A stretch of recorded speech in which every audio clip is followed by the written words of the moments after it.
I remember one time when I was a new mama and my 2-year-old at this time, she was a toddler, and here I was thinking I had it all figured out. I had been a preschool teacher, I was a nanny, I was a babysitter, I knew what I was doing, right?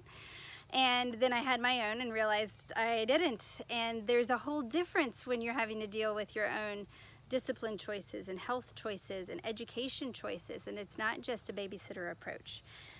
So here I have a 2-year-old, and she could throw some epic tantrums where she would get so stuck on something that I felt like we were at an impasse and we were butting heads completely. One of the best pieces of advice that I got was from a friend who said, meet her where she's at.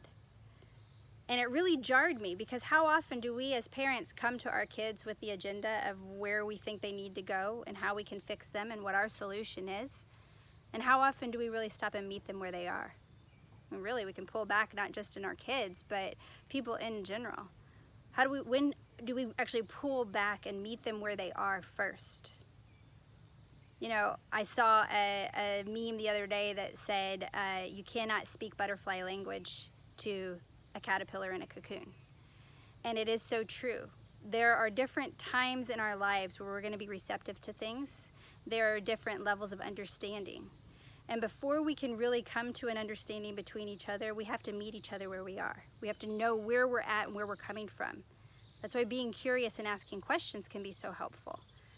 So for my tantruming toddler, I stopped going into her room and saying, okay, deep breaths, you need to calm down, you need to get through this. Okay, let's think of something else, let's redirect. Is this a big issue? Let's talk through the solutions. Before I did any of that stuff, I stopped and I met her where she was. We sat in her anger, or we'd sit in her sadness. And I just held her, and I just showed her that I was with her. And at that point, when I was able to just give her a little bit of acknowledgement of I see where you are, before we choose to move forward, it made all the difference.